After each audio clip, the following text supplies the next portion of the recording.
Physics का chapter number 3 जिसका नाम है वैद्युत धारा। तो फ्रेंड आज की इस वीडियो में इस वाले चैप्टर के जितने भी न्यूमेरिकल्स हैं तो वो न्यूमेरिकल्स को सॉल्व करना मैं आपको सिखाऊंगा। फ्रेंड न्यूमेरिकल सॉल्व करने की 6 स्टेप होते हैं, वो 6 के 6 स्टेप अगर आपकी समझ में आ गए तो फिजिक्स का एक भी न्यूमेरिकल आपसे बचने वाला नहीं है।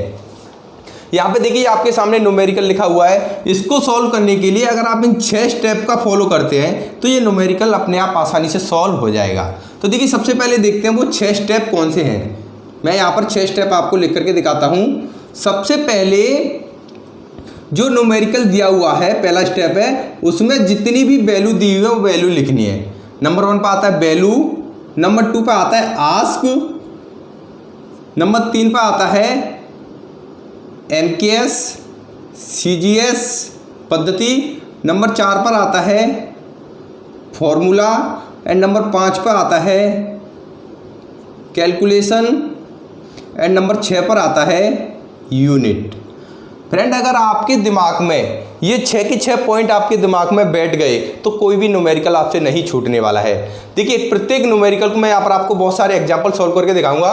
प्रत्येक न्यूमेरिकल में ये 6 स्टेप ही फॉलो होंगे, तो इन 6 स्टेप को अपने दिमाग में बिठा लो अभी से अगर आप न्यूमेरिकल सॉल्व करना चाहते हो तो देखिए फ्रेंड इस न्यूमेरिकल को मैं कितने आसान तरीके से इन 6 स्टेप की मदद से सॉल्व करूँगा। इसी तरीके से यहाँ पर आप भी इन न्यूमेरिकल्स को अपने आप सॉल्व करोगे आज के बाद।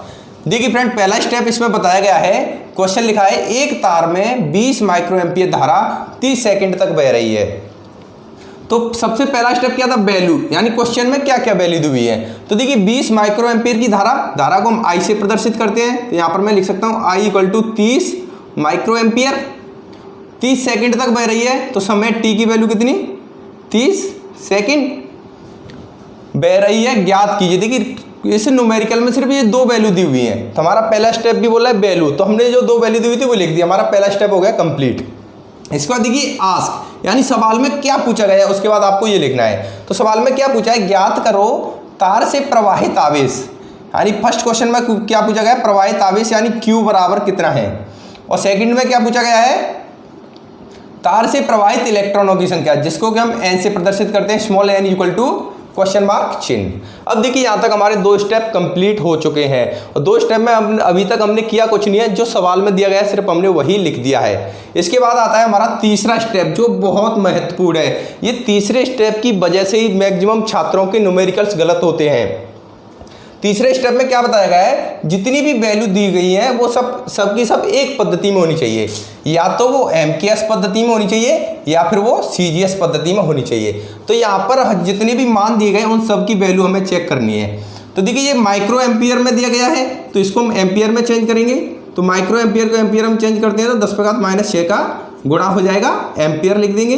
तो ये MKS में अभी कन्वर्ट हो गया, देख सकते हो आप। इसके बाद 30 सेकंड ये ऑलरेडी MKS में है तो ये ऐसा का ऐसा ही लिखा रहेगा। मैक्सिमम छात्रों की न्यूमेरिकल्स में यही गलतियां होती हैं, वो पद्धति को चेंज नहीं करते। तो यहाँ पर देखिए अभी तक हमने 3 स्टेप कंप्लीट कर दिए। इसके बाद चौथा स्टेप आता है फॉर्मूला। फ्रेंड फिजिक्स के फॉर्मूले आपको याद होना बहुत जरूरी है, तभी न्यूमेरिकल सॉल्व हो पाएंगे। फॉर्मूले आपको जब आप डेरिवेशन करते हो, थ्योरी पढ़ते हो, उस समय आपको याद कर लेने पड़ेंगे। इसके बाद देखिए पहले फर्स्ट क्वेश्चन में क्या पूछा है, तार से प्रवाहित आवेश Q हमें ज्ञात करना है। फ्रेंड यहाँ पर देखिए I की वैल्यू दी है, T की वैल्यू दी है और Q हमें ज्ञात करना है। तो अभी हमें फॉर्मूला पर दिमाग लगाना पड़ेगा, यानी ऐसा कौन सा फॉर्मूला लगेगा जिसमें ये तीनों वैल्यू फिक्स बैठ रही हो। तो Q = क्या होता है, IT। अगर आपको ये फॉर्मूला नहीं पता होगा तो आप न्यूमेरिकल सॉल्व भी नहीं कर पाओगे। तो चौथा पॉइंट क्या आता है, फॉर्मूला आप पर पता होना बेहद जरूरी है। तो चौथे पॉइंट में हमने क्या लिख दिया, फॉर्मूला लिख दिया। उसके बाद क्या बचता है, कैलकुलेशन। अभी फॉर्मूला पता लग गया तो इसके बाद हम इसमें वैल्यू पुटअप कर देंगे। तो I की वैल्यू इतनी है 30 गुणा 10⁻⁻6 गुणा T की वैल्यू 30 का गुणा कर देंगे तो 3 × 9 गुणा 2 0 तो 2 घात कम हो जाएंगी, 10⁻⁻4। पांचवा पॉइंट क्या था, कैलकुलेशन, यानी आप पर गुणा भाग भी आना चाहिए तभी आप न्यूमेरिकल सॉल्व कर पाओगे। तो ये मैंने कैलकुलेशन करके यहाँ तक आ गया। उसके बाद छठवा पॉइंट था अपना यूनिट। उसके बाद देखिए यूनिट में क्या है फ्रेंड, जो हमारा वैल्यू आई Q = तो हमने Q का मान निकाला, जो लास्ट में आंसर आ गया उसका यहाँ पर मात्रक लिखना बेहद जरूरी है। कूलाम। तो आवेश का मात्रक क्या होता है? कूलाम। तो हमने ये 6 स्टेप को फॉलो करके इस न्यूमेरिकल को बेहद ही आसान तरीके से सॉल्व कर दिया। तो फ्रेंड ये 6 के 6 स्टेप अब आपको फॉलो करके इस सेकंड न्यूमेरिकल को सॉल्व करना है। चलिए मैं यहाँ पर इसको सेकंड वाले को लिखता हूँ।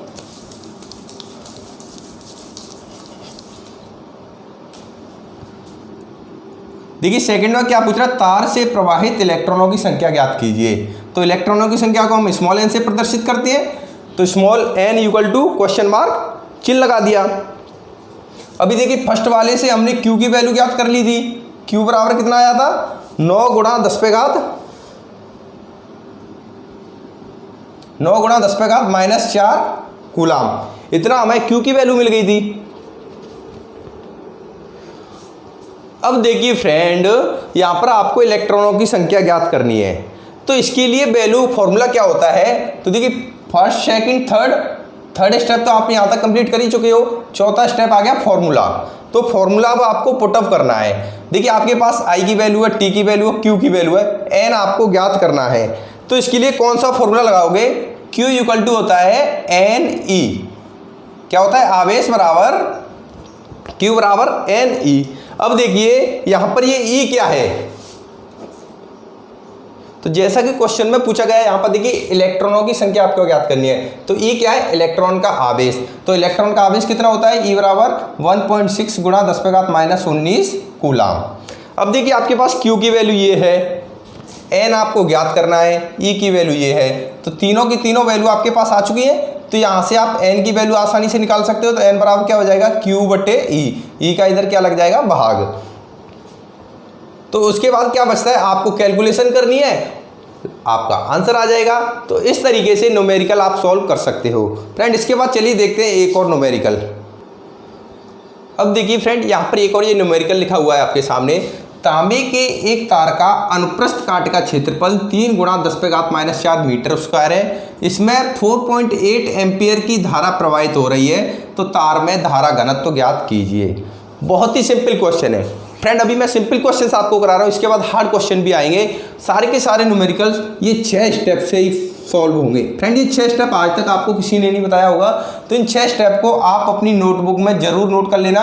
कोई भी न्यूमेरिकल आप हल करोगे तो ये 6 स्टेप आपके दिमाग में अपने आप आ जाने चाहिए फ्रेंड। क्लास 12 के स्टूडेंट्स के लिए यहाँ पर मैं आपको बताना चाहूँगा, गूगल पर जैसे आप सर्च करोगे physicshindy.com, तो इस वेबसाइट पर डेली आपके टेस्ट लिए जाते हैं।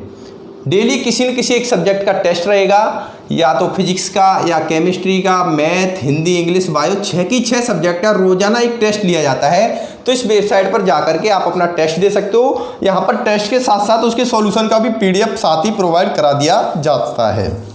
इससे क्या है फ्रेंड, आप अपने आप का आकलन आसानी से कर सकते हो। आपको कितना याद है कितना याद नहीं है। तो देखिए इस न्यूमेरिकल को कैसे सॉल्व करेंगे, 6 स्टेप। सबसे पहले वैल्यू क्या क्या दिया? तांबे के एक तार का अनुप्रस्थ काट का क्षेत्रफल को हम ए से प्रदर्शित करते हैं। तो ए बराबर 3 गुणा 10 पे घात -4 मीटर स्क्वायर। इसके बाद इसमें 4.8 एम्पियर की धारा बह रही है। तो धारा को आई से प्रदर्शित करते हैं। तो आई बराबर 4.8 एम्पियर। पहला स्टेप कंप्लीट। उसके बाद आज के यानी क्वेश्चन में क्या पूछा है? तार में धारा घनत्व। तो धारा घनत्व को हम जे से प्रदर्शित करते हैं। तो जे बराबर क्वेश्चन मार्क चिन्ह। दूसरा स्टेप यहाँ पर कंप्लीट हो गया। तीसरा स्टेप आता है एमकेएस पद्धति में हमको कन्वर्ट करना है। तो देखिए क्षेत्रफल का मात्रक मीटर स्क्वायर ही होता है एमकेएस में, और धारा का मात्रक एम्पियर ही होता है एमकेएस में। तो ये वैल्यू ऑलरेडी पहले से एमकेएस पद्धति में है, तो यहाँ पर आपको ये कन्वर्ट करने की जरूरत नहीं है। तीसरा स्टेप कंप्लीट। चौथा स्टेप आता है फॉर्मूला। तो फॉर्मूला लगाना है। देखिए धारा घनत्व जे बराबर क्या होता है? जे बराबर क्या होता है? I/A। तो धारा घनत्व जे बराबर होता है I/A। चौथा स्टेप हो गया, फॉर्मूला हमने यहाँ पर पुटअप कर दिया। पांचवा स्टेप देखिए यहाँ पर क्या है? कैलकुलेशन। अब इस वाले फॉर्मूले में डायरेक्ट वैल्यू रखेंगे, गुणा भाग कर देंगे। तो 4.8 I की वैल्यू, A की वैल्यू ये 3 गुणा 10 पे घात -4। 10 पे घात -4 ऊपर जाएगा प्लस का हो जाएगा, 3 से ये कट जाएगा कितना बार? 16 बार, यानी 1.6 गुणा 10 पे घात 4। अब देखिए लास्ट वाला स्टेप था हमारा यूनिट। यूनिट में हमको क्या लगाना है? मात्रक लगाना है। तो देखिए यहाँ से जे धारा घनत्व का मात्रक क्या होगा? I/A। तो वैद्युत धारा का मात्रक एम्पियर, क्षेत्रफल का मात्रक मीटर स्क्वायर। तो तो इसका मतलब क्या होगा, एम्पियर प्रति मीटर स्क्वायर। तो यहाँ पर मैं क्या लिख दूंगा, एम्पियर प्रति मीटर स्क्वायर। अभी हमारा राइट आंसर हो गया। फ्रेंड अगर आपने ये मात्रक नहीं लिखा तो यहाँ पर आपका 1 नंबर काट दिया जाएगा, आपको परीक्षा में नहीं मिलेगा। इसके बाद देखते हैं नेक्स्ट एग्जाम्पल। तो ये तीसरा क्वेश्चन आपके सामने है। ये वाला question very very most important question है फ्रेंड। या तो ये वाला क्वेश्चन या इस टाइप का क्वेश्चन बोर्ड परीक्षा 2021 में हो सकता है आपको देखने को मिल जाए। ये क्वेश्चन 2 नंबर का या फिर 3 नंबर का देखने को मिल सकता है। काफ़ी इंपॉर्टेंट क्वेश्चन है ये वाला, क्योंकि इस क्वेश्चन में थोड़ी सी ट्रिक है, इसीलिए ये क्वेश्चन इंपॉर्टेंट माना जाता है।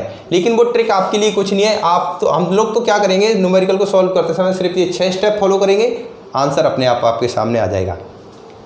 देखिए 10 ओम के एक मोटे तार को पतले तार में खींचा जाता है, जिससे कि इसकी लंबाई 3 गुनी हो जाती है। इसका नया प्रतिरोध ज्ञात करना है आपको। सीधा सीधा हम यही 6 स्टेप फॉलो करेंगे। सबसे पहले वैल्यू 10 ओम का एक मोटा तार है, ओम को यानी ये प्रतिरोध है, तो R1 बराबर 10 ओम। 10 ओम के मोटे तार को पतले तार में खींचा जाता है, जिससे कि इसकी लंबाई 3 गुनी हो जाती है। मान लीजिए प्रारंभ में इसकी लंबाई थी L1 बराबर L, और जब इसको खींच दिया गया तो इस समय इसकी लंबाई 3 गुनी हो गई, यानी L2 बराबर 3L। इतना यहाँ तक कोई प्रॉब्लम नहीं। इसका नया प्रतिरोध ज्ञात कीजिए। तो हमें क्या ज्ञात करना है, मान लीजिए नया प्रतिरोध है R2, तो R2 बराबर क्वेश्चन मार्क चिन्ह। सबसे पहले न्यूमेरिकल आपने समझ लिया। 10 ओम का कोई मोटा तार है, ये कोई तार है, इसको खींचा गया है, खींच करके इसकी लंबाई इतनी थी, अब इसकी लंबाई 3 गुनी कर दी है। तो जब इसको खींच के इतना लंबा कर दिया गया तो इस समय इसका प्रतिरोध क्या होगा, ये हमें ज्ञात करना है। तो देखिए यहाँ पर हमने 2 स्टेप कंप्लीट कर दिए, वैल्यू लिख दी और क्या पूछा गया ये भी लिख दिया। अब इसके बाद हमें तीसरा स्टेप एमकेएस पद्धति, तो ये सब सारी की सारी वैल्यू एमकेएस पद्धति में है, तो हमारा तीसरा स्टेप भी कंप्लीट हो गया।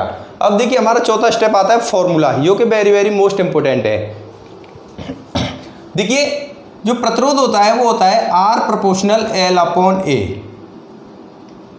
प्रतिरोध रेजिस्टेंस डायरेक्टली प्रोपोर्शनल लंबाई बटे उसका जो क्षेत्रफल है उसके अनुक्रमानुपाती होता है। ये आपने थ्योरी में पढ़ा होगा, वैद्युत धारा वाली थ्योरी में, यानी इस वाले चैप्टर की थ्योरी में ये फॉर्मूला आपने पढ़ा होगा। तो यहाँ पर हम क्या करेंगे, देखिए R proportional L upon A।